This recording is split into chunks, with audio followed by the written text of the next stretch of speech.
Excellencies, representatives of UN member states, and fellow gender equality advocates. I have the great honor to be here today, representing global young women and girls, and most of all, representing Brazilian women. Brazil is the largest country in Latin America, and yet our leadership and decision-making spaces is still disproportional to the size of our country. When Black, Indigenous, rural, and queer young women are added to the equation, that number is even smaller. I know this issue is not exclusive to my country, and many Global South young women face similar barriers.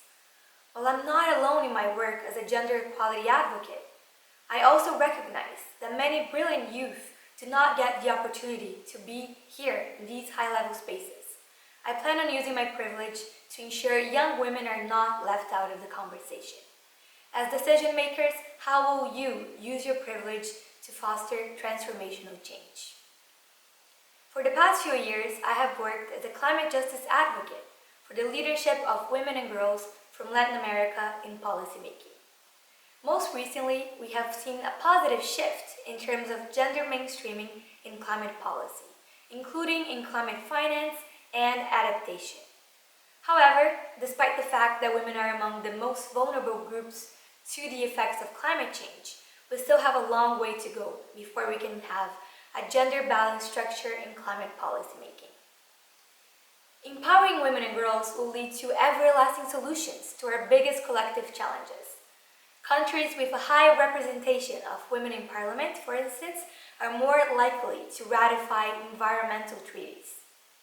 Young women are already changing the narrative and combating gender-based violence, for instance, fostering economic justice, defending sexual and reproductive health and rights, advocating for feminist action for climate justice, encouraging the use of technology for gender equality, and empowering feminist movements all over the world. I was born just a year after the 4th Conference on Women took place and the Beijing Declaration and Platform for Action was adopted. As I celebrate my 25th birthday this year, I think back to the 25th anniversary of this agenda in 2020. It is undeniable that the substantive representation of women in these leadership spaces has increased since then. However, there's much more work to be done, and youth are powerful stakeholders in accelerating positive change.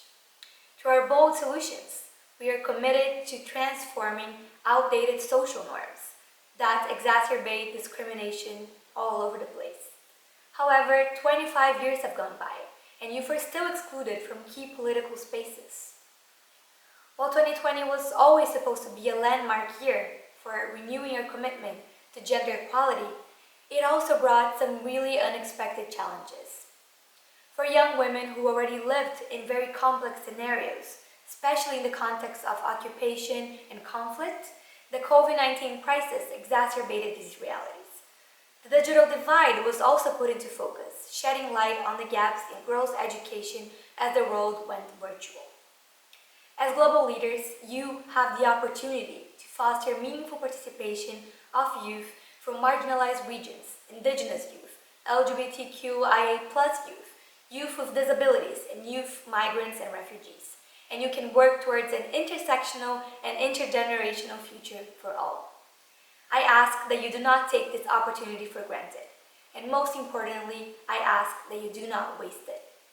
Together, we can work to accomplish the priority theme of CSW 65, women's full and effective participation in decision-making in public life, as well as the elimination of violence for achieving gender equality and the empowerment of all women and girls.